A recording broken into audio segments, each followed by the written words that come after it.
When we make up, I feel secure. I believe we could be so much more. And where's the effort when I need it? You got my heart, but you won't keep it, no. Alone, 'cause I don't wanna be alone. Cold in the middle of the night. I just wanna feel love. Oh no. If you knew how I felt, you wouldn't be falling for someone else. You would just be us. But all girls do is love you, leave you, love you, leave you, love you, leave you, love you, leave you. And what's going on, everybody? And we are logging on to episode 127 of the podcast. We are doing back-to-back spotlight interviews. We had one last week with Trevor West. We are now here with another very special guest, singer, songwriter, musical artist, Gary Arena. Thank you for being here, my man. Thank you so much, man. It's a pleasure to be here. Of course, dude. It's been a while, as we just said before, since we've seen each other. Yeah. Bringing up some good memories with rec baseball and everything like that. And we're here now, man. Look how we've grown. You know what I mean? Yeah. So I want to get right into it with you as far as your music creation and everything like that. You do phenomenal work. I just want to say that right off the bat. Oh, thank you. That means a lot to me. You really do. I'm a very humble person. We'll get into that, but like, you know what I mean? When somebody tells me that they love what I do, or you know what I mean, show appreciation or respect it, it's just like, for me, very humble, very, very humbling. And I appreciate it, you know what I mean? Because that, like, stuff like that keeps me going. Oh, without a doubt. Yeah. Without a doubt, man. But like how I start every spotlight interview, we're going to go back to the beginning. Yeah. Okay. Yeah. So my first question for you is, when did you first start getting into the singing and songwriting, everything music production? Okay. And then when did you say to yourself, okay, I want to do this professionally? Yeah, wow. All right, so that's two back-to-back good questions. To answer the first question, I would say that I always loved music, and I always was into music. Like, I always had an ear for music, and you know what I'm saying? Like, with all different types of genres. And I think what kind of got me into, like, the singing aspect was American Idol, which is crazy. Like, I used to sit there and watch it, like, with my mother and be like, you know, like, I could kind of sing like them, but I don't know if I can. Because the thing is with me is I actually never have taken singing lessons, like, ever in my life. Oh, you haven't? No. And wow, I look forward to, in the future, you know what I mean, getting some singing lessons. I mean, listen, watching YouTube and, you know what I mean, trying to teach yourself and stuff like that, like, that's great and all, but, like, you know, a real vocalist that can teach you, like, how to, you know what I mean, all the keys and just all the stuff like that, very professional stuff like that. And getting the personal advice from them, too. Oh, easily. Because I know that, like, I could hit certain notes, but, like, I can't in you know what I mean, a certain aspect. Yeah. So, like, you know, with their help, I feel like I could, especially with breathing. Like, breathing is, like, one of the biggest things when it comes to singing that people don't really understand, that, like, you're breathing. Like, you're singing, but, like, you're trying to control how many breaths you take, and you're trying to control, like, you know what I mean, how much air you're going to release while you're singing a certain note, because then you're going to brace yourself to prepare for another note that's going to be a little bit higher, or a little bit more power. Right. And especially how you sit up and stuff like that, too. Posture and everything. Posture is a huge thing when it comes to singing. Mm-hmm. And, like, for me, like, I had to learn all these things, like, growing into, like, the artist that I am, because when I first started this stuff, we were sitting in my best friend Ralph's living room. Yeah. We were, you know what I mean, I went over his house. One of my friends, he was making music at the time, and you know what I mean, they put on a beat, and I was like, oh, actually, I showed them a beat that I was messing with. And then we hopped in, and they were like, you know what, you know, they call me G or whatever. Like, everybody, like, my name's Gary. Actually, we'll go into that too, because my artist name was G. Like, it was first. G, okay. Yeah. I was watching one of your music videos. So now we switched it to Gary Arena, because with, like, Spotify and, like, all the social medias and stuff, like, just typing in the letter G, like, it was very hard to discover me. Very broad. Very broad, yes, yeah. But when we were marketing my stuff, like, you know what I mean, like, running ads through, like, Facebook, and just all different types of ads with, like, my music videos and just, like, little snippets of my songs and stuff like that. Yeah. Like, people were finding me regardless if my name was G or not. But it was like every single time I released a song, it was very, like you said, broad, where it's like just the letter G. Like it doesn't hit the same as using Gary Arena or using a name or something of that nature, where it's like if I type in more than 3 letters or 4 letters, like I'm gonna be able to find this person. Right. You know what I'm saying? Right. Yeah. Well, yeah, man. I was gonna ask you that too, because in the music video, I believe is the one that you did with 7 Late Nights. That you were nicknamed G in the beginning of the music video. Like in the beginning of the music video. Car. When we're getting out of the car, it says the letter G and it says 7 Late Nights. Because my name was just a letter G. Like that's what we were running with. Because like I said, all my friends growing up, stuff like that, they would call me G, and that's like how it kind of was with me too, as far as Ferenc. Like the YouTube channel is called Ferenc Videos. Yeah. I haven't been called like Ferenc. I will still once in a while by my close friends. Okay. But I haven't been called that since really mainly in high school when I first got the nickname. But it always stuck with me. Yeah. You know what I mean? Yeah. So, and that's the best. You know what I'm saying? Yeah, without because a doubt. it's like something that you rep that somebody else gave you, but it's like, you know what I mean? You wear it with pride, and it's like, all right, my name is Ferenc. Like that's what I'm going with my podcast and everything. And with me, it was like G. Like everybody calls me G. There's not an artist that's out there that's the name G. Like you have like G-E-Z, or you have like something that's with G, but like nobody's just the letter G. Like nobody has that, you know what I mean? That power where it's like, all right, my name is just G. And that's what we were going to run with. But like as far as like with marketing and like all this other stuff, like it was so much easier to use the name Gary Arena, which is my real name, which is like questionable because everybody's like, you're going to, really run with your real name. And I'm like, you know what? Listen, it's my government, but at the end of the day, it's my brand as well. Of course. You know what I'm saying? Yeah. And it's like with what I want people to learn with the name Gary Arena is it's like, I've moved a lot of different times in my life, and you know what I mean? I've had a lot of different groups of friends and just like a lot of different like upbringings. Like I feel like, because at one point I lived in Staten Island, another time I lived in Freehold, another time I lived in Manalapan, and it was like culture changes as an aspect of like what people liked as music, or what people how they dressed and all these other things. And it's like, for me, it's like I always stuck out in a way wherever I went. Like I was always was able to make friends, and was always able to, you know what I mean? Like not fit in, but just be like, even if you didn't allow me to fit in, I'd make myself squeeze in there. You know what I'm saying? And that's like the kind of exactly, and that's the kind of person that I am. Like I don't really care about what anybody has to say, you know what I mean, about me or like what I do. It's like the biggest thing that I search for is like that you respect me. You know what I mean? And you know that like what I'm doing is real deal stuff. Like we're singing. I'm working with some serious producers that, you know what I mean? I have my business guy, Ralph. I mean, his business name is Foreign, but like this kid, he's the one I started with, and you know what I mean. This is a kid that is one of my best friends my whole life, and he's been in rooms and he's been making moves, and he has other artists that he handles right now, and it's like, for me, he's like, this is my best friend, and like we came up together.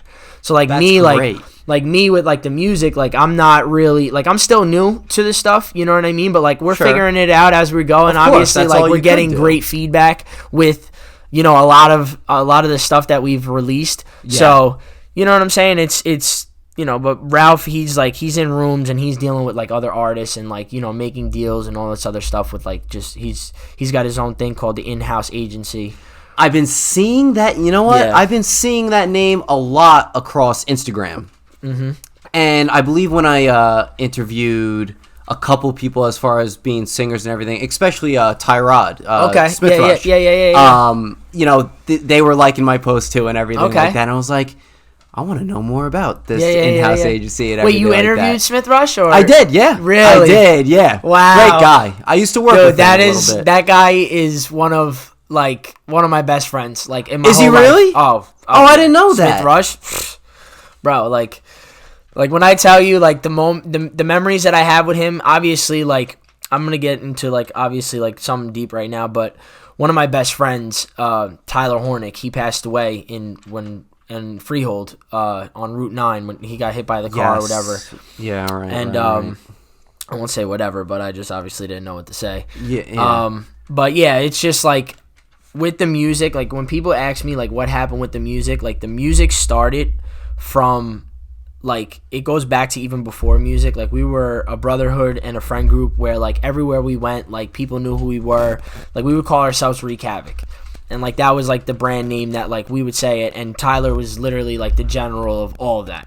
And then you have obviously my friend Ralph, my friend Jordan, Tyrod, Matty B, Akeem. Like it's you know what I mean. Like it's that those were like the starters of what Wreak Havoc was. Yeah. And I guess, like, it's just, like, how we carried ourselves. Like I was telling you, like, I've moved so many times in my life where, like, I always had to, like, not fit in, but, like, squeeze my way in to the point where it's, like, people, you know what I mean, are going to respect me and know what's going on. Would you say a good word for that would be, like, to adjust? Yeah, to adjust. Yeah. Oh, absolutely. Yeah. Absolutely. Listen, adversities, you got to adjust, of regardless course. of what the case may be. You know what I'm saying? I would even say in media and content creation terms, got to adjust. Oh, my God. Yeah. Listen, I've had ideas where I'm like, you know what I'm saying? Like, I want to post this, but, like, it might not be with what my image is. So you have to adjust to where it's like, listen, I'm an artist. I know what my image is. I know the type of music I'm releasing, and I know what works for, you know, what content that I have out. Like, everything that I've shot with my music videos, like, anything you've ever seen that we've, like, that I've done, that I've, like, put out, I, like, came up with everything myself. I was gonna ask you about like, that. Like, obviously, like, when you have the film guys, like, they'll send you, like, you know what I mean, like a treatment and everything. And shout out to Shaka, because that man, Shaka Ranks, he's one day, just like me, like, we're gonna be big time, because he's shot in every single one of my videos. He does phenomenal work. And on top of that, he shoots for a lot of different other artists too, like, that are, like, on. You know what I mean? Yeah. Like, so for me, it's like I'm at a caliber where it's like he knows where my potential is, but, like, I'm not really, you know, there yet. But, like, that's where we're going. Working, you know what I'm saying? Yeah, that's, you know, that's the plan. But listen, I wanted to tell you, we just shot a music video in Brooklyn. Yeah. It was in Williamsburg, and it was in a warehouse or whatever, and I shot it for my hit single called Move, which I'm actually going to be releasing on June 23rd. Oh, awesome. All right. It's a house song. Is it really? And I'm going to show you. Beautiful. Okay. Love it, yeah. So, obviously, like, we'll coordinate the drop of this podcast and such, because obviously I don't want to leak the song or anything like that. But for you, like, I want to show you, I want to get, like, kind of your reaction to it. Absolutely, dude. Bro, when, like, how this song started, this beat was sitting on one of my boys', like, laptops for, like, 2 years. Mm-hmm. And he sent me the, oh, sorry. You good? He sent me the sample of it, and it was "Ain't Nobody Dope as Me, I'm just so fresh, so clean." So it was like the, like, Outkast, you know what I'm saying? Yes. But, like, whatever, but, like, to a house song. So he wanted, like, to use the cadence of that song. So one day I was in my car with my boy 7 Late Nights, who you mentioned before. Yeah. Because honestly, shout out to 7. I gotta shout out 7 too, because a lot of the music that I've done and a lot of just, like, songwriting and stuff like that, like, he has played a major part in, like, everything that I've done to this point. Oh, wow. Okay. The kid is so talented. Like, his ceiling is, he don't have a ceiling. Like, he's through the roof. Like, he's, you know what I mean? Ceiling's missing. Like, that's what the kid can write. He's got the look. He can dance, and he could sing, and he can rap. So it's like he's got he's sky's the limit with that. Right. He just got to put in the time and the effort. Like, that kid is, you're the potential. You're going is, like, to know there. who 7 Late Nights is. I promise you. Like, and especially through my music as well, and what I'm doing, because there's a lot of songs, like I said, like, people won't know he's written a few of my songs, like, you know, or not written the whole song, but, like, there's parts where we're sitting there and we'll battle each other, like, we get into, like, arguments and stuff, because he's so great and I'm so great, you know what I mean? Like, we want one way to be this way, or, you know what I mean? But that's the beauty of it, you know what I'm saying? And he actually helped write one of my songs, Frozen. We could play it too as well, if you want. But yeah, he just, like, his wordplay is just unreal. I was going to ask you why you chose 7 Late Nights to collab with in your music video and everything like that, but I think you answered that for me already as far as the chemistry. So he's a part of what, like, my team that, like, we're repping right now. Like, I rep 1012 Records. It's not like I'm signed to anything or anything of that nature, but like, these are, like, this is, like, my family. And Ralph, like I was telling you, Foreign, he's the co-founder of it, and he created 1012. in a sense, because 10-12, the number is very significant, because 10 and 12 is October 12th, and that was the day that my best friend Tyler, that passed away, that I told you about before, it was his birthday. Okay. And it's also my friend Ralph's birthday. Oh, wow. So it's like, and those are like, to me, those are like two of my best friends in my whole life. So like the significance of like 10-12, like they wanted to do a brand that like stuck out, that like obviously had a memory of Tyler and all this other stuff. It had to have been meaningful. And like, I think 10-12, it's like kind of a, you know what I mean? Has a like, catch to it. And on top of that, he does merch too. Like he does clothing. He has his own clothing brand. It's really? It's also a record label. Like it's like multiple different. This guy does everything. I looked up the Instagram and it said record label and everything. Yeah, that's what I assumed at first, that you had like a record label with them at first. Yeah. So it's like basically a team, and like 7 Late Nights is a part of that. Mm-hmm. Nate Taylor. Shout out to Nate Taylor. He's another Freehold artist that he's making big time moves as well. Yeah. He just his song Hello is blowing up right now. Like he's doing very, very well. I gotta check that out. Yeah, it's blowing up on TikTok, and if you don't know about Hello, you're gonna know about Hello, because Nate got one with that song for sure. I'll tell you what, I feel like if your song is getting great traction and is being reposted, shared, whatever, used as a sound on TikTok, bro, come on. See, the thing is with a lot of major artists don't know, and obviously for me, like I could speak on it because I am an artist, and I'm like going through the motions of it now. Like with social media, TikTok is huge. Yeah, TikTok is literally like one of the biggest things that if you're a music artist that you want to get on like tomorrow, like tomorrow, the next day, and the next 30 to 45 days, and just see where your music goes. Right. Because you could post on TikTok, and the video could be out for 14 days, and then finally get picked up. Right. It goes in an algorithm where it's like what people like, and what, I mean, obviously with hashtags and like, what kind of song it is, if it's a love song or it's a, obviously like, how it is with the iPhones, like they know what you like. Yeah, like, very true. Before you even, before you even type anything in, they know what you like. But yeah, no, so TikTok, like I would say to any single artist, like right now, is TikTok is one of the biggest things. Yeah. And great exposure. What I've been doing is I've been posting a lot. I'm sorry, bro. You're good. I've been posting a lot on TikTok, and I'm running like a thing right now where I'm just posting one of my songs, Can't Get Enough. And I'm having like a 30 to 45 day process of us, just posting up that song, this sounds like Justin Bieber, or, if you're a fan of the Kid Leroy or this one or that one, like listen to Gary Arena, and this is like trying to get my sound out there. You Without know what I mean? Yes. Because I feel right now, I have planned to drop an album very soon. Oh yeah? Yeah, I think I'm gonna drop an album like in like either late July or middle of July. Like I have already a tape. I already have all the songs done. It's just more about like I just want everything like the rollout to be like on point. Right. Because listen, would this be your first album? This would be I wouldn't call it an album, but it would definitely be my first project. Okay, gotcha. So it's going to be singles on it that I've already released, but It's also going to be songs that, people have never heard before, and I have a special feature that's going to be on there. So I'm excited about it. How important is it to you, especially for a first big project like this? Like you already mentioned the rollout of it as far as promotion and everything. Yeah. How about just like the quality over quantity and everything like that? Yeah. Like how long have you been working on a big project like this? So what I would say is, for me, one of my biggest obstacles as an artist is making songs, like finished songs. Like I have 40 some odd songs on my laptop where like I've started middle or start at the end, and you know what I mean? Yeah. Didn't go back to it. So for me, what I kind of lack is dropping actual singles.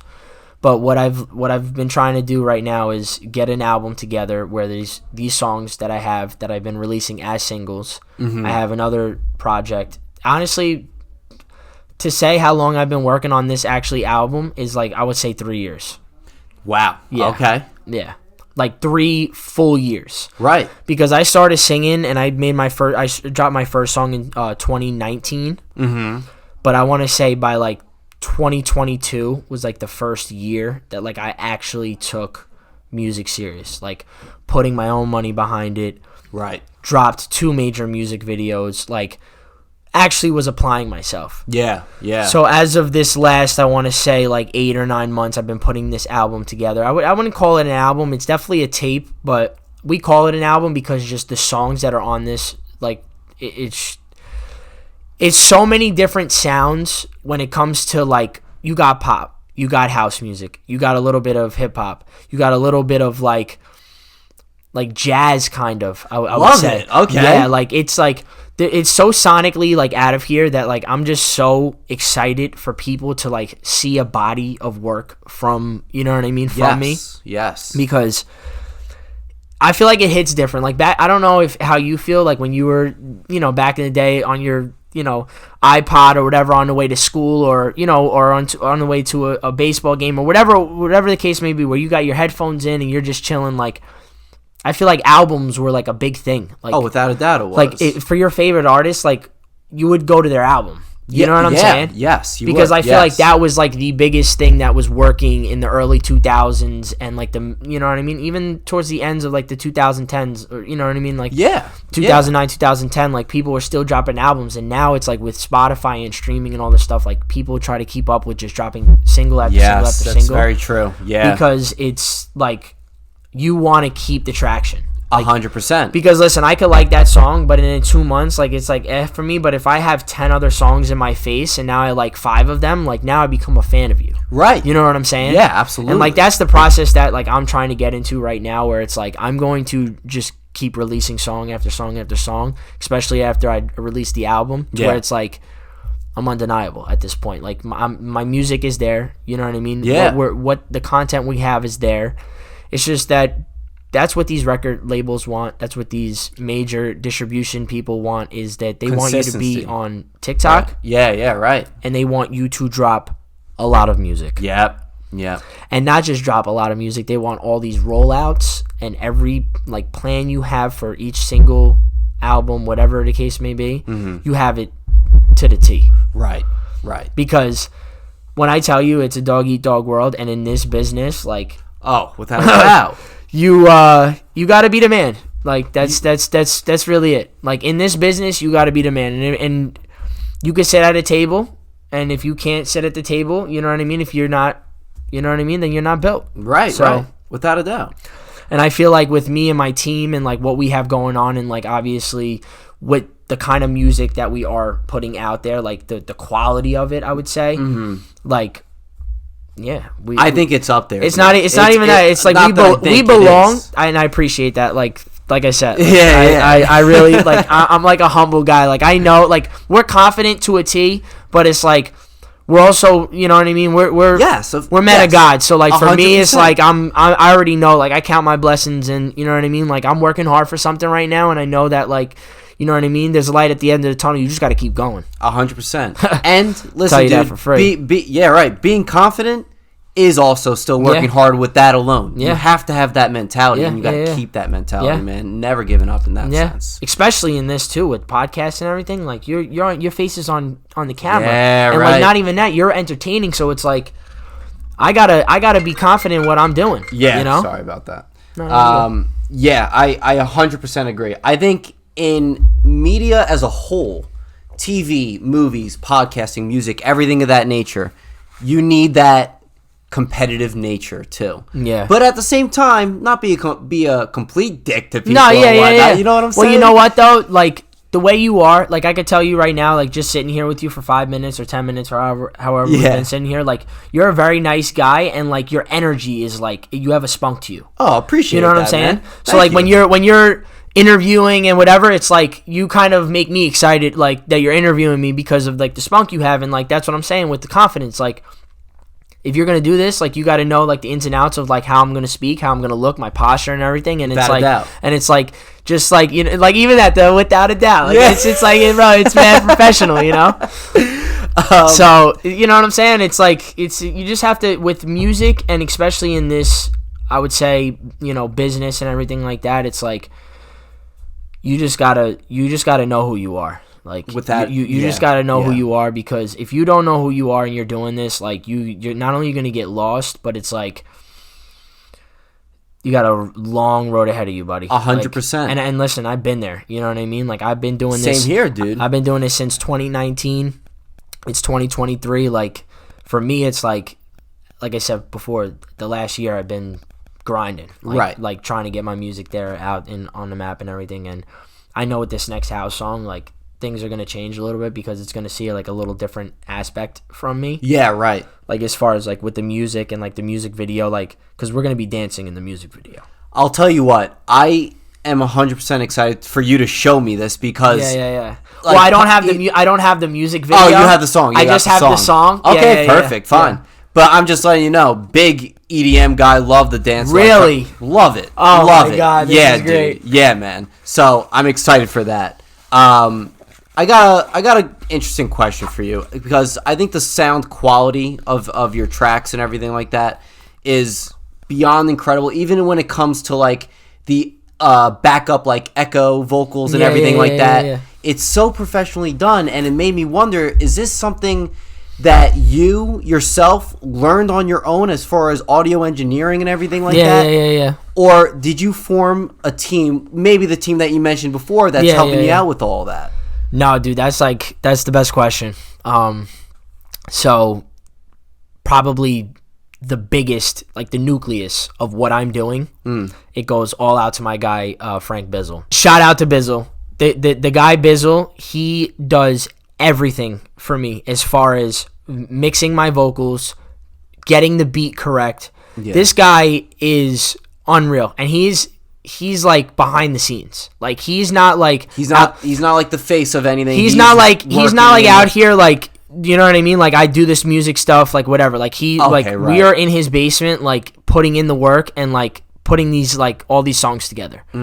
So for example, the reason why Bizzle is the nucleus to what's going on is because before I started working with him, which shout out to Nate Taylor, because the only reason why I even met Bizzle was through Nate, because Ralph had plugged me up with him, because he had met him through Nate, because like DJs like Craze and DJ 4B and all these guys that, you know, have come up from Jersey, they're all in like kind of like that same circle, or like as they were all like coming up. Okay.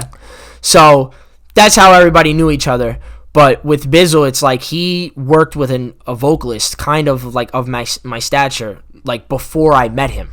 So he already had knew, like the ins and outs. So he had like all the ins and outs as far as like getting me like my vocals to where they needed to be, because I already sound very, very good raw, but it's like getting my vocals to like, you know, that next level. Yes. Like where it's like, wow. Like the other day, I just released a song called Falling Apart, and like when I first sent him this song, like it was such a pain to get the vocals how I wanted it, because I recorded it with somebody else.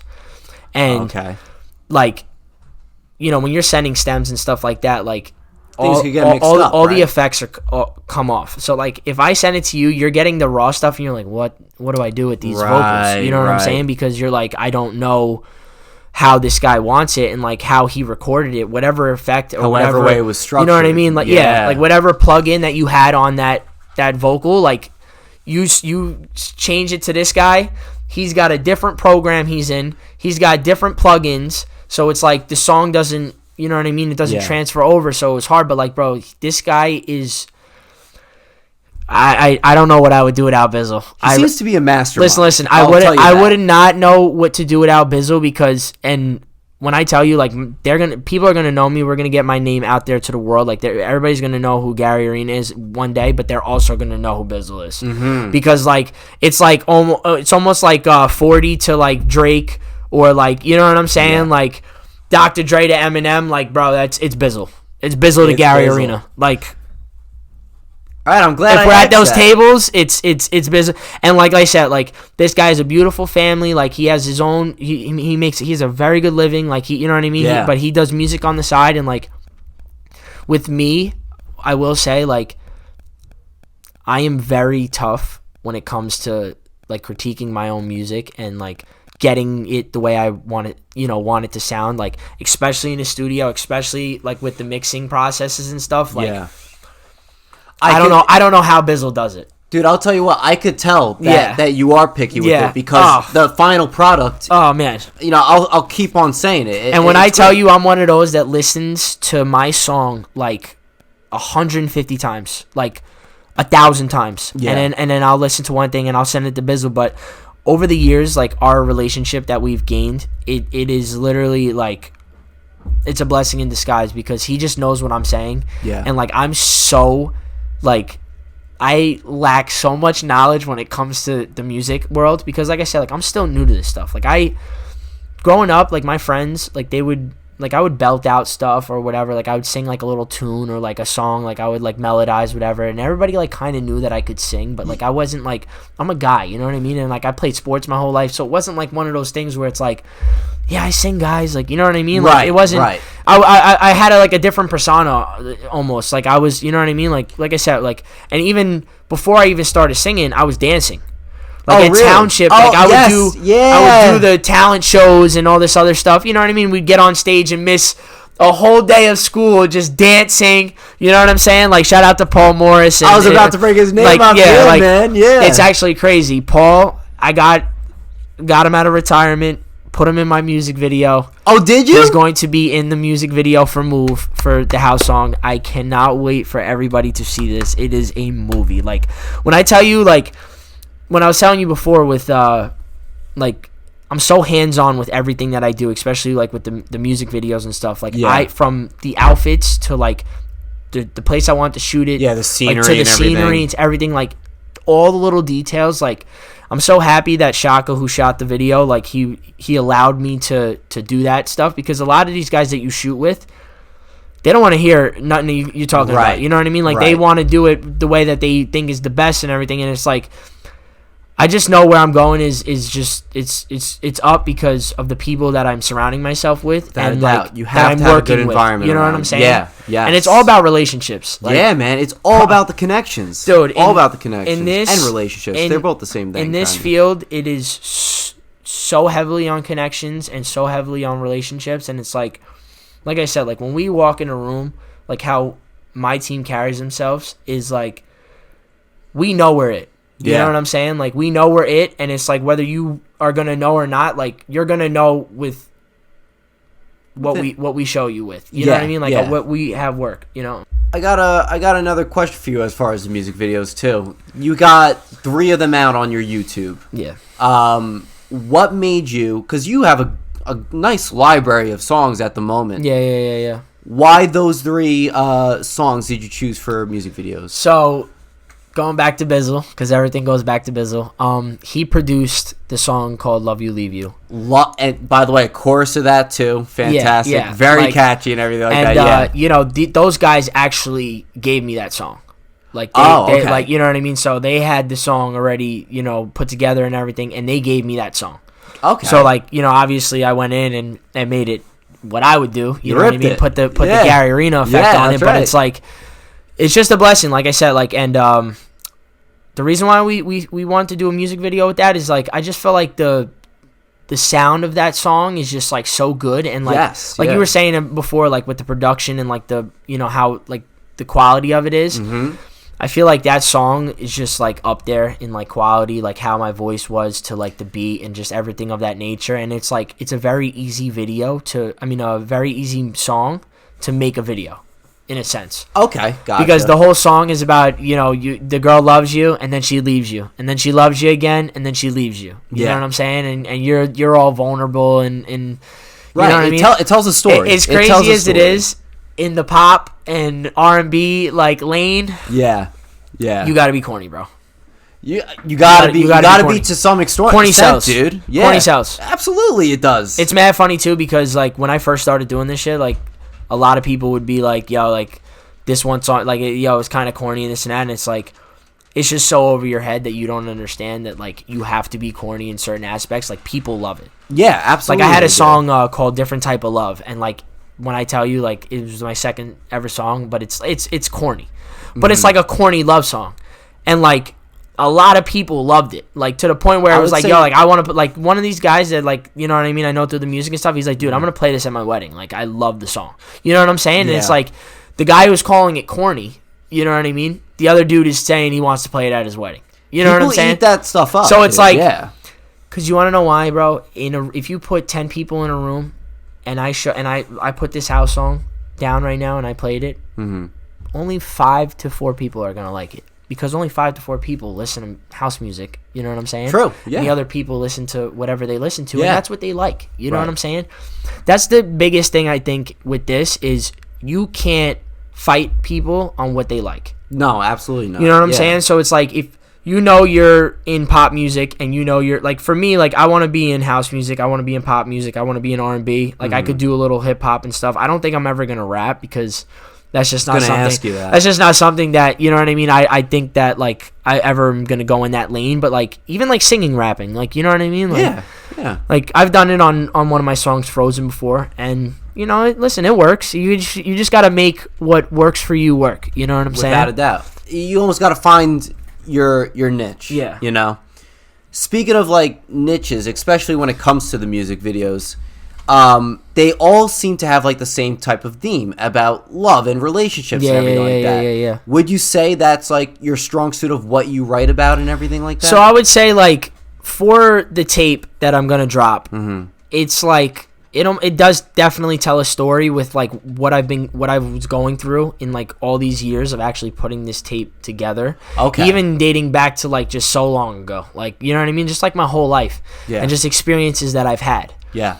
And I feel like all of these songs embody like a certain type of time in my life that like I was either going through or, you know what I mean, like, you know, that you can relate to a story that it has to do with a girl or it has to do with whatever. Yeah. But also, like I said to you, it, you know, corny sells. So it's like that one song, Love You, Leave You, like I wasn't, like I told you, like they gave me the song. So it wasn't like, you know what I mean, like I'm going through that whatever, but like you got to bring yourself to that level, to that like, emotion, and be like, you know what I mean, to get it. Yes.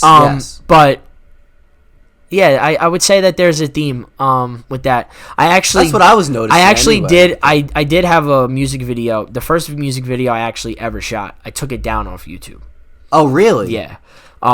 Just the guy who shot it and everything, like I feel like we weren't on the same page, and like it was like kind of rushed in a sense, and like because I'm like up and coming, you know what I mean, people don't notice whether that was there or not, you know what I'm saying? So it's like for you, it's more like a you thing where it's like I don't feel like this video was as professional or up to par of what I, you know what I mean, what you want to release, what I want to release, what you do have coming exactly. up. And what I do have coming up, it definitely doesn't sit at that table. So it's like, you know what, we're going to refrain from it. We're going to take it down. We're going to put it back up again, because guess what? At the end of the day, not many people know who Gary Arena is unless you listen to my music. You know what I'm saying? So it's like, if I release it again, it's like you're releasing it again.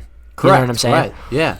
So we took down that music video because it just, you know what I mean? It just wasn't suiting what we had, and then we released Love You, Leave You. So that was like initially, it looks like that's my first music video, but it was really my second. Okay, gotcha. And we ran ads with that like crazy. Like it hit over 500,000. The views on that is incredible. Yeah, it hit over like 500,000 views. And like obviously shout out to ads, because like, you know what I mean, like I'm an artist that doesn't really have a following, so like if I'm running ads but you're getting 500,000 views, that means whatever ads you're running, they're working. Oh yeah, without a doubt. And like the biggest thing for me with like that music video in like a nutshell was I was looking at the data and stuff, and like you can see like with the analytics like on YouTube, like you can see like, you know what I mean, like from and everything like like where everybody's coming from and stuff, but like how long they're like viewing, watching it, the time duration, like the time duration. Yes. And the time duration was like a minute and like 58 seconds. The song is like 3 minutes and something. So it's like these people are listening to like 2/3 of the song, like, and watching the video 2/3 to the song. Because listen, like it's either the first 20 seconds, 15 seconds. Like if it's not catching you, I mean, we're bougie. At the end of the day, we're bougie. Like, and especially the people from the U.S. We like when you're running ads for especially people that are based in the United States of America. If you don't have something different, or you don't have the sound, or you don't have the look, or anything like that, it's oh yeah, I'm swiping, I'm scrolling, like good night. Next click, you know what I'm saying? Yeah. Yep. So with us, like we wanted to market that song with like, obviously, like you said, you like the chorus, like love you, leave you. So it's like it's a very catchy, you know what I mean, and it's very relatable too. I mean, absolutely, it is. You know, you're in a relationship. First they love you, and then they leave you. Like, you know what I mean? Right. I think we've all been down there. Down that road before, and it's life. Course. And you know what I mean. Listen, I say to people all the time, like, dude, you got to get your heart broken at least once. You know what I mean? Especially like. If you didn't get your heart broken once, you know what I mean? Like, you got to learn what that pain feels like, because in anything in life, and not even just like with a girl, like heartbroken and just other things. You got to experience heartbreak in whatever form. Like, yes, you're right. I think the first time I've ever felt heartbreak was I was like 9 or 10 or something, and I played in a basketball league, and we came in second place, and like we lost the championship, and I was just so like. I was literally heartbroken. I was just heartbroken. Like, I was like, damn, like, because I never won anything, like, in my life, ever. Like, I'm talking about, like, any sport, anything, like, I've either came in second place in the championship, right, or just never even made it there.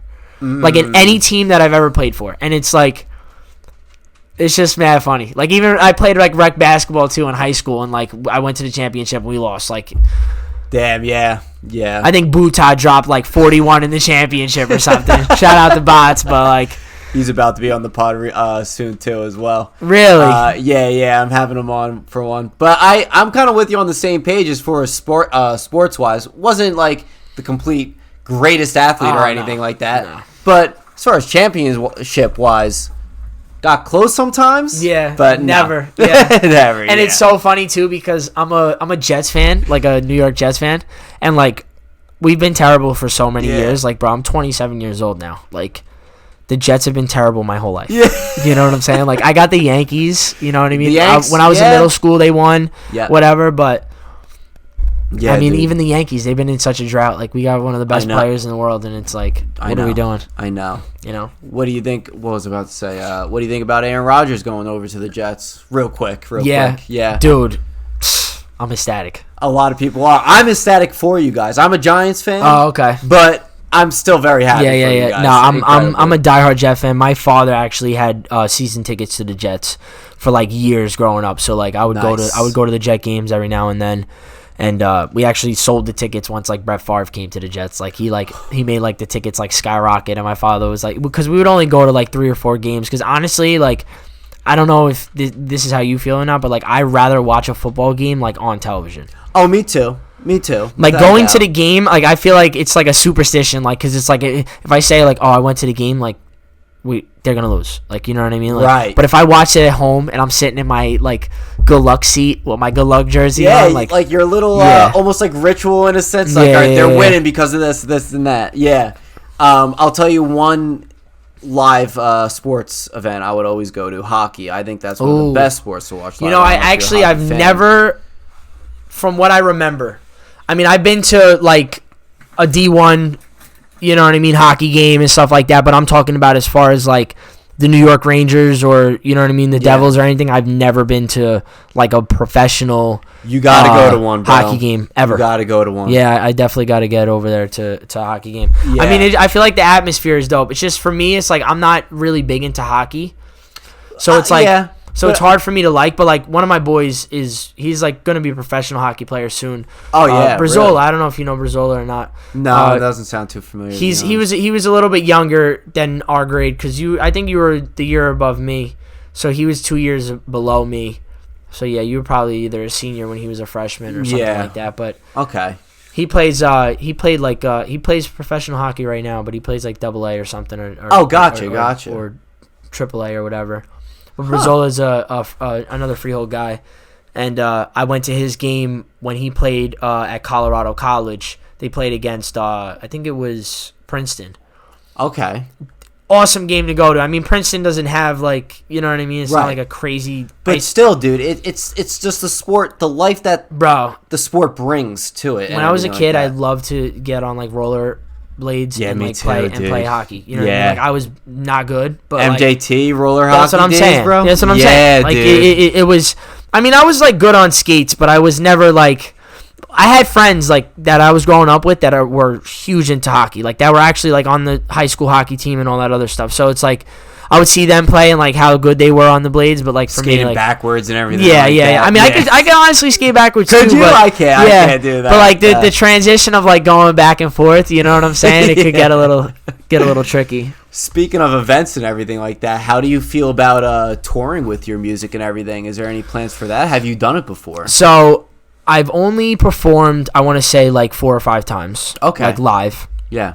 I think one of the biggest shows that I ever did, I performed in front of like, I would say like 100 people. Nice. Or like 150 people. Okay. But it wasn't like super crazy. Like 2 songs, you know what I mean? Oh, like gotcha. in and out, like you're an opening act, like, you know what I mean? Yeah. But what we have planned for what I would say the tape is, I'm going to roll out Move, obviously, the house song I was telling you about, and then we're going to roll out the tape afterwards. And as far as that, like, now you have a tape and you have a body of work, like, you got to go perform it. Of course. You know what I'm saying? Yeah. So I'm definitely going to be performing in New York City. I want to do a show in Philly. So as soon as the tape rolls out, I have a body of work with all the songs that, you know what I mean, I want to, play and stuff. I mean, I'll probably play the whole album because the album's only going to be like 11 or 10 songs. Okay. So, it's like, 40 minutes worth of songs, but it's like when I tell you, you get like, it's like, I don't even know how to explain it. Like, a little taste of everything. You're getting a little taste of everything, and it's like almost like, if you have a palette and you're an artist, it's just like a different color. Like every song is a different color. Gotcha, and it tells a different story. You hear a different side of me, like in the artist that I am. You hear the different sounds and like you said, like with the production, like what I did as far as like ad libs on one song. The biggest thing for me is like that I take pride in, and like a lot of the songs that I've made is like either the beginning or the end. Like always has like an interesting like either lead or like exit. Like all of my songs like have, like either a sound or whatever that like Bizzle, I'll tell him like, yo, I want it like this. And it's very hard to explain to him because I don't know what I'm talking about, but he just always somehow gets it right. He just all right. Like, bro, me and him are like Kobe and Shaq. Like like Bizzle and Gary Arena is literally like Kobe and Shaq. It's crazy, man. I'm so blessed that I have, you know what I mean, like a guy like that, like an engineer like that like, because you got to understand, like Chris Brown, JB, like all these guys have like their main engineer. Like there's a lot of engineers that, you know what I mean, will dabble on this song or dabble on that song, but like Chris Brown is one of the greatest ever, if not, you know what I mean, one of the greatest ever. Yeah. Like sonically, like the guy is just endless, like just the hits, like you're Chris Brown. You know what I'm saying? So it's like you could put out like the craziest song and people are gonna mess with it. And especially like if you got the ladies on your side, like Chris Brown, the magnet, bro. Yeah, it's actually ridiculous. You play Chris in 20 years from now, we're gonna play Chris Brown, and like even the women that don't even know who, like they're gonna be born. They're going to be 20. You know what I mean? Yeah. Like, they're born this year. In 20 years from now, they're going to listen to Chris Brown, and everybody's going to have that same reaction. Because you're going to look up who Chris Brown was, see what he was, watch his music videos, and then listen to all his songs. Yeah. I mean, Chris Brown is the GOAT because of his catalog. The guy has... It's incredible. He has so many songs, and then on top of that, he has so many music videos that it's like... Would you say he's like a top inspiration for you as far as it comes to making music, or who would it be? I would say the top inspirations for me with music. I mean, you're gonna be like, this is like completely, like this is like I don't even know. I would say the biggest inspiration for musically is 50 Cent. Okay. Which is probably a surprise because I make pop music and I, you know what I mean, I make corny sounds and stuff like that, but.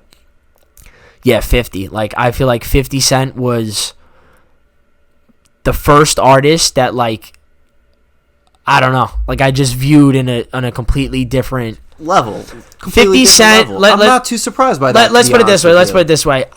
When I lived in Staten Island, I was a little kid on the block. They used to call me G-Man. We would play sports. These guys were like 13, 12, whatever, and I'm like 6 or 7. Like, you know what I'm saying? Yeah. The youngest kid on the block, but like I was the, you know what I mean? Like they would take me in, and like I feel like that's who I am. Like, that's what made me, like, who I am today. It's crazy. Like, it's little things like that. It's like when I lived in Staten Island and I would go outside for like the 2 or 3 hours that my family would let me until the sun went down or whatever. I was a young kid. I'm like 5 or 6 years old. Right. I would say like just hanging out with like the 12, 13, 14-year-old kids, like playing sports, being outside, listening to 50 Cent, like being, you know what I mean? Like introduced to that stuff, because it's like, bro, I'm a 5, 6-year-old kid. Like, my mom is not playing 50 Cent. She's playing she's playing Celine Dion or something. Like, you know what I mean? So being first introduced to that was That's what I'm saying. Amazing. And it's like, bro, 50. Like, he's to me, I would say the biggest inspiration is 50 Cent. And with singing, I would say Justin Bieber. You have to say that, because my sound is definitely, without a doubt, you sound very similar to him. Yes. And the thing is with JB is, like, I didn't start messing with JB until he dropped Journals. Basically, when he dropped Journals, that's when I like became a fan of Justin Bieber, because I don't know. I guess I have that alpha male or that just like whatever in me, where it's like people who like Justin Bieber, like I knew I could sing. So I was like, and like when I sang, like I would kind of sound similar to him. So I'd be like, oh, he's all right, like whatever. But like now that I'm a singer and now that I'm an artist, like the appreciation's there. The dirt I used to throw on Justin Bieber's name, there's like, like when I tell you I like a broom and sweeped it clean, like there's same here, just as a casual person, bro, not knowing how to sing. Because when we were coming up and we were guys, like we saw Justin Bieber, like every guy that was our age, that we were the same age as Justin Bieber, we were hating a little bit, because it was like, it's like, who is this corny guy? Yeah, right. Until he's running the world. You know what I'm saying? Yeah. And so I go to his Purpose tour, and it's a $50 million music tour that the guy's on a trampoline jumping over the first 10 seats in like 10 rows. Oh, really? He did? Yeah? Dude. Justin Bieber is like, there's a table of music artists, like in my opinion, there's a table of music artists, and Justin Bieber is there.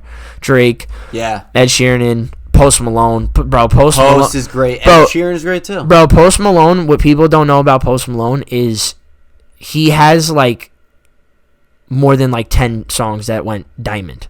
Oh yeah. So what diamond is that's when a song goes platinum 10 times. Really? Do you know how hard it is to get 10 diamond? songs? No, a song. Oh, a song. Okay, it has to repeat platinum 10 times. Oh, but how many songs did you say he has? He has more than 10 songs that are diamond. That's incredible. Like Sunflower, that song is like 19 times platinum, dude. Which is it's diamond. Yeah. I mean, he made 21 Savage a diamond artist too with Rockstar, the song Rockstar. Oh yeah. Yeah. These guys, like Post Malone, Justin Bieber, like Drake, they're the top dogs up in this game right now, for sure. I would have to say that I just think that people don't understand the greatness of all these artists that we have right now. You know what I'm saying? Mm-hmm. And it's like, we're getting older, you know? So it's like a lot of these people are getting out of their prime. Because you know what? Listen, whatever goes up must come down at the end of the day. 100%. 100%. So that's why for us... I'm sorry. Okay. That's why for like my team and like what we have going on, it's like, it's whatever's next. Like, that's it. Yeah. Like, what's next. Like, you could... Like, I shot a music video last week, Sunday. Okay, now it's what's next. Get in the studio, get this tape done. It's what's next. Right. Interview this. What's whatever next. The next focus is, and then 100% focus on that next thing too. Full dedication with it. Yeah. Do you know how Bieber's doing lately? Because I know he had something going on with his face for a little bit, right? You know what? I honestly, I don't even know. I think he's keeping it private, which I respect. You got to respect. I mean, listen, at this point, I wish the best for him though. So I'm guessing you like Chami? Love Chami. Oh my god! All right, we'll get into that. Okay, yeah. Dude, I first heard him, I believe it was at Izu, my very first festival that I ever went to. Incredible. Dude, that's when I really fell in love with EDM music. Okay. All right. First time at Izu. It was... nothing beats, bro, a live stage. Nothing beats that. But nothing beats a live sound stage, the audio and everything like that. And just feeling the vibrations, nothing beats it, and it made me fall in love with people like Chami. What I will say is, first of all, I don't know if you even know this, but Chami produced like half of Lady Gaga's like last album. I did not know that. Chami is in my eyes and in my opinion, a GOAT. He is a GOAT. Dude, he started his own production company that a little while ago, and I'm assuming that's the production company. So basically, listen, like there's a song called Rain on Me with Ariana Grande and Lady Gaga. Like Chami produced the whole thing. And like if you listen to it, because you're a fan of Chami and you know like his like sounds, like you'll know that like when you listen to that song, you'll be like, I could hear like the little Chami. I need to listen to that song now. That's incredible. I'm so happy for that. Damn. Yeah, absolutely. Dude, Chami, who else? Oliver Heldens, do you know him? Oh, yeah, dude. Like, some GOATs right there. Yeah. Those are guys, like, for me, like, one of the biggest things that a lot of people don't know but are going to know is that I dance, and, like, I, like, started dancing before I was singing, like, publicly. Mm-hmm. So, like, with EDM and, like, dance music and all that other stuff, like, for me and like my group of friends, like anywhere we went, like whether it was a show or a rave or whatever it was, like we always had like the eyes on us, like because we would always make a circle and then like shuffle in the middle and stuff like that. And like you have me, you have like one of my other boys, my other boy, like we're all dancing. Yeah. Then you have my other boy who's like breakdancing and he's spinning on his head, like you know what I'm saying? Like that was like the vibe that we would bring, like, but like our energy was like here, you know what I mean? So everybody around us who didn't know who we were, they're like, who are these kids? You know what I'm saying? Right. And that's like the mentality that like I take everywhere I go with what the music is and like what we're doing and stuff. It's like that's how you carry yourself. It's like when we go out, who are these kids? You know what I'm saying? Like when you hear my song, who is this kid? You know what I mean? Like that's the biggest thing. You know, bro, this is crazy. Chami's a GOAT, and I seen him like 7 or 8 times in my time. I think 3 or 4 times I've seen him either in Philly or maybe in AC. I seen him at Echo Stage, which is like one of the best nightclubs in the world. It's in like I think it's like in Baltimore or somewhere around there. Okay. Echo Stage. Echo Stage. It is one of the craziest nightclubs, and like Chami still around. Chami, still around. Oh, okay. But Chami played like this is like when like what do you call it? Like Rock Your Body, or like that song like just came out, like dun dun dun dun dun dun yes, dun, yes. Dun. So when that came out, like even the pushing on, like the thing is with Chami, he became like super duper known through his mixes, like his edits. Yes. Like Chami was the edit king. Like, and during that time, it was like Chami was the edit king. Kygo was like, he just changed. He brought the BPM all the way down, made his own sound, and did whatever he wanted. Like, during that time, we're talking about, like, 2014, 15, 16. Like, the way EDM has evolved over the years has been incredible. Yeah. And at a fast pace, too. Like, dubstep became a huge thing. And I dabbled in dubstep, too, a little bit, going to some honestly, shows. For me, like, I was never really into dubstep, but, like I said, like I just respect all types of music, and on top of that, like for people, you got to understand, bro. You go to a show, there's all different stages set up for all different types of music. You go to the stage that they're playing dubstep, those people go crazy for what they're listening to. Yeah. You know what I'm saying? Yeah. Like, I've never seen nothing like that in my life, to where you go to a dubstep, like I'm talking about, and we went to I forgot what DJ it was, but he was like very known for his dubstep. Excision? Stuff. No. But that guy's like, guy's insane. Yeah, that guy's like the best, I guess. I'll throw out one other name, Subtronics. No. No. But okay. it was like one of those guys. Yes. Like if I said the name, like you would know. Okay. When I tell you, bro, when we went there, we were like, it wasn't like packed out yet. It was like the PlayStation Center. Okay. And that's in like the New York City. I don't even know if they even do shows there anymore, which is crazy. Yeah. But it's that's why I seen Chami there too. Chami brought out a live choir. Really? And did Gangsta's Paradise with a live choir at the PlayStation Center. That's fantastic. We were sitting there, and like things go silent for a second, and we see people like getting on the stage, and then now they're like getting in like single file line like next to each other, and they have like, you know what I mean, like gospel aprons on. Yeah, like, right. And I was like, and then all of a sudden this woman gets on and she starts singing Gangsta's Paradise, like, that's incredible. Tell me why are we, you know, so blind to see, like, just literally the whole Gangsta's Paradise. And while I just knew right then and there Chami was the GOAT. Without a doubt. That's like, so I guess you could say innovative almost in a sense. Like it's legendary. And I was souped that it was at the show that like we went to. You know what I'm saying? Like you could have did that at anywhere else, but like he did it in New York City and like this was when Chami was like, dude, he just came out with his like I think his first album, like the album, to where like there was like it was like a different type of Chami, but like you still played all his edits and stuff. But, like, you know what I mean? Like it was his first debut album. I don't remember the name. Me neither. I'm like drawing blanks right now, but yeah, it's fine. But Chami's one of the goats. I'm telling you, man. I love that guy to death. I do. All right, I got really one more question for you, and it's kind of a hypothetical, but it's also to like get into your head a little bit of what your mindset is for the future. So, 5 years from now, today, where do you see yourself in this profession? Or more or less, what goals would you like to have had accomplished? In 5 years from now, I could say confidently that we're going to be having dinner somewhere else, not here, somewhere tropical. Okay. Talking about how you did my first interview. Yes. And that, we came to the spot.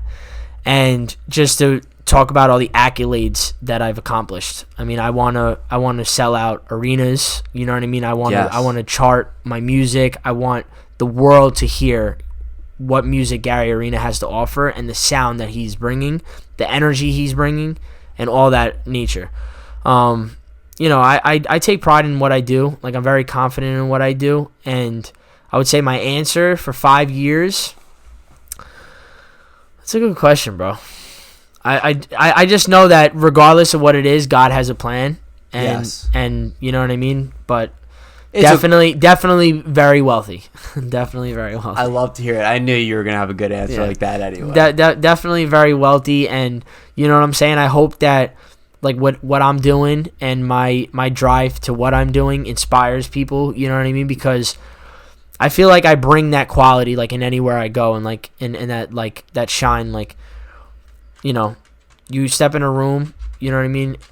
You show who you are and be yourself, because at the end of the day, you can't get anywhere without being yourself. You can't be fake. And for me, it's like it won't get you for me far. It's like I know that like I'm myself, you know what I mean? Like I know who I am.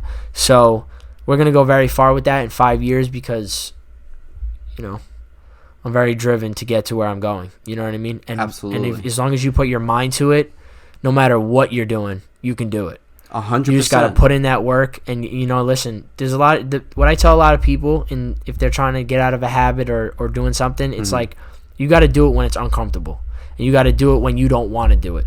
Because those nights and days that you're doing it when you don't want to do it, like, bro, there's plenty of times where I'm in the studio and I'm drawing a blank. Like, I don't want to sit here and make this song, but then I know like what's on the the light on the other side of the tunnel. Yes, right. You got to stick through it. I mean, I have a talent, and I feel like with God, like, because I'm very into, like, I'm very spiritual. Like, I have a higher power, and God gave us a talent for a reason, and it's up to you to utilize that.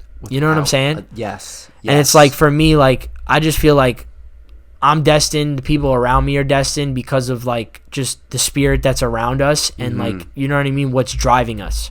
Because like I said before, what we touched before, it's like my boy T-Man, like, you have no idea, like, losing your best friend, like carrying your best friend's casket, like it's a serious situation. And I'm very sorry too. No, and like for me, it's like it brought us all together, but like without him, you know what I mean, like he's not here. Like, I wish he was to see all my music, and I wish he was here to see like everything, you know what's going on and stuff, because he would have enjoyed all this stuff, you know what I mean? And especially me singing, because me and him used to love listening to house songs, and like he loved like the singing part of house songs.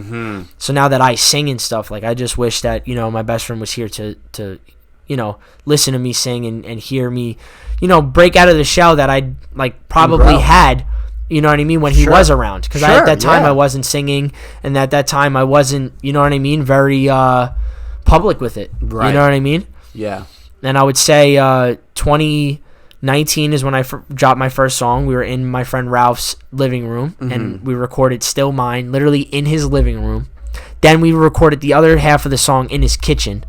Dropped the song, got so much feedback that, like, because, like, for me, it's like, yo, it takes a lot of credit to, like, put out a song and, like, you know what I mean? Like, without a doubt. Claim it. Yeah. And, like, on top of that, it's like, you don't know what you know what I mean? You don't know what you don't know who's gonna like clown you for what or whatever the case may be. But like I was telling you, it's like, bro, it's all about how you carry yourself. Because it's me, like I dropped that song and then people listen to it and then they're like, oh my god, like yeah, you actually like sounded good. And like me, like I was like off the type of time where it's like, listen, like I know, like I could do this if I wanted to. Yeah, you know what I mean? Like it's a risk that everyone should be willing to take when you know you're good at something. You put in the effort for it. Yeah. It's a risk. It's almost mandatory to take. We're young, and in our age group right now, you have to take risks. 100%. Like if you're sitting here and you're like content with what you're doing or whatever, not like good. And it's you're not like trying to go forward on another stepping stone or something like that, and you're just content on that same stepping stone, then like you're not gonna get anywhere. You know what I mean? And it's sad because I know like a lot of people think that way. Yeah. And it's like, you know what I mean? Like you just got to see things and dream, and you got to see things bigger than what they are. You know what I mean? Like, because at the end of the day, you have to manifest everything. Like with me, with my music, like every music video, every song I've came out with, everything that I've done to this point with music, like I've manifest everything. Mm-hmm. Like I say, I'm going to do this, I'm going to do that, do this. And then I do it because like I'm putting in the work to try to achieve my goal. You know what I mean? Right. And you keep doing that. You keep achieving the goals that you set yourself. Those are going to achieve goals that you didn't even know that you had for your, like that were even in your, 100%. You know what I mean? They kind of just come to you in That's a sense what I'm saying. too. Because bro, if you're working, you work hard, you get things in return, man. And you always have to get comfortable being uncomfortable. Yeah. That's what it is. Yeah. And that's how you get somewhere too. And that's why I appreciate obviously you having me here today, because I found your thing on social media. Oh yeah. And like obviously I know you obviously from high school, and I know you from being on the same I think I told you team. too. I've been meaning to ask you to come on the pod for a little bit. Well, listen. When I seen it at first, like I loved what you guys were doing. Obviously, it's nothing to do with like music and stuff, but like your reviews and like, because dude, like social media is like growing astronomically, and it's like all these podcasts, like everybody has their own niche for what they're talking about. You know what I'm saying? Like people say like, well, this person started a podcast, that person started a podcast, like anybody could do it. But it's like, for me, it's like I feel like with a podcast, like you have to have the niche of what you're talking about, and then obviously like the image of where you're trying to go with it. 100%. Like a lot of the reviews that you guys do and like what you guys talk about and all this stuff, like it's like but it's good though, because you guys are putting an opinion that nobody would like hear. Yes. But it's also like, that's so important. But it's like how you guys communicate. You know what I mean? Especially like you and Luke. Like I think like you guys have a good, you know what I mean? Like thank you, man. I like the good chemistry and everything like that. Great chemistry. I think so. I know so. You know, I think it's great between us two communicating. And another thing too, you said with the 5 years, in 5 years, your podcast thing is going to be looking way different than it is today. I promise you that. I 100% agree with that, my man. I 100% agree. But dude, thank you for your kind word. Thank you for being here today. Yeah, no, tonight. I truly appreciate it. I really appreciate it. You were a great guy to talk to and everything like that, especially with your music. And like I said, I'll end it with what I said in the beginning, that you do incredible work and just keep it up, evolve. And, I didn't really know the mentality you had towards your music until tonight. Yeah. And all I got to say is you're going places, my man. I truly appreciate that. Like I said, I'm, thankful for, you having me here today. I love the setup. Thanks, you know what I'm saying? Yeah, I love it too. It's more of like what we grew up with, you know what I'm saying? Yeah, right. So I really love the aesthetic. And, listen, like for me, it's like I'm just trying to get, my mindset out there to a lot of people, because it's like, like I'm doing music and I'm a singer and all this other stuff, but it's like no matter what you're doing in life, like as long as you put in the work and you're confident in what you're doing, like you got to stand 10 toes on what you're doing, because like that's how people are going to respect you, and then that's how you're going to know that you're going to be able to grow in with what you're doing. Because like for us, like for example, we started running the ads, and we were doing the music videos and stuff, and like we were seeing crazy like numbers, right? Yeah Like for example, like we dropped the music video, and you know it has the song and we're running the ads for it, but people are trying to click on it or trying to search on it on YouTube or whatever, like the song or whatever. So DistroKid, you know, one of the it's one like of the distributors. It's like one of the distributors that like puts all my music on like Spotify, Apple, and all this other stuff. Yes. They put, for every song that you release, they put their own song like on YouTube, like as like an audio file. Oh. Yeah. Oh. Okay. So they put the song as like in like their own audio file, and like one of the songs had like 50,000 plays, and I'm like, that means these people are liking the video, but they're clicking on it trying to type it in, and they're finding like this secondary you know what I mean, YouTube account, right, like where like all these views are going. So like we know that the songs are working. You know what I'm saying? Yeah. So for me, it's like a lot of those songs are going to be on this project. I'm looking very forward to it. I'm looking very forward to, you know, people going to hear my sound and like what I'm about and like, you know what I mean, the story that I tell with my music, because I think that's what separates me from a lot of artists is that like I'm very passionate into my sound and like how I deliver the story.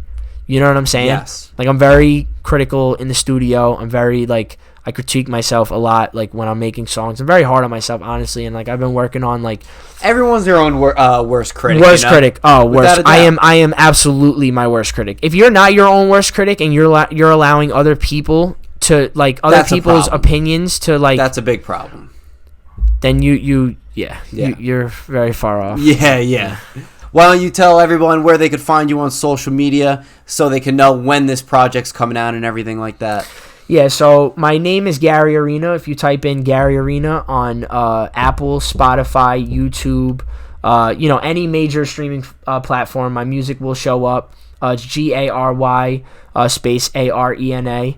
I am dropping an album in, I want to say, July, middle of July, end of July, and I have this huge house record called Move. It's dropping on June 23rd. So everybody look out for that, because it's going to change a lot of things, and there's also a music video to that song. So you'll see a little bit of a different side of who Gary Arena really is, and you know, looking very, very forward to it. So stay tuned, guys, and all that information will also be in the description below as well, so you could click the links there. Thank you once again for joining the pod, Gary. I appreciate it, my man. Thank you so much. It was a pleasure. Of course. I love the setup and the aesthetic and just the vibes, bro. The vibes are immaculate. Thanks, man. I love that. You see, that I take to heart. The vibes are immaculate. That I take to heart. Thank you. I appreciate it. For you guys at home, if you enjoyed this episode, make sure to like, subscribe, and share. Also, follow us on all social media platforms at Frank_videos. Listen, if you don't want to watch the video version of this podcast, you can watch the audio version as well on Spotify, Apple Podcast, and Amazon Music, so check us out there as well. And that's all we got for you. So with that said, have a wonderful night, and peace out. Wires number 3. Number 2 is Lost. I actually did watch like 1 or 2 episodes with Joe in like maybe in the middle of the series. Yeah. And I thought it was okay. Yeah. Definitely corny from time to time. Definitely like a little low budget. My hot take is that Lost was just good because of when it came out. Yeah, you know what I mean? Like Lost was out in a time where it was you didn't have all these other shows that everyone was watching. So everyone's like, "Oh, you're not watching Lost?" One of the reasons why I think I didn't watch Lost. It was so young. Yeah, it was so like almost overhyped in my opinion. I'll die on that hill with you. Yeah. And you know what? Something else that those are the things that I listed off before as like a little corny and all that stuff discourages me from ever starting it. Yeah. Also, I heard the ending is also another one that a lot of people are not happy with the ending. Yeah. So that also discourages me.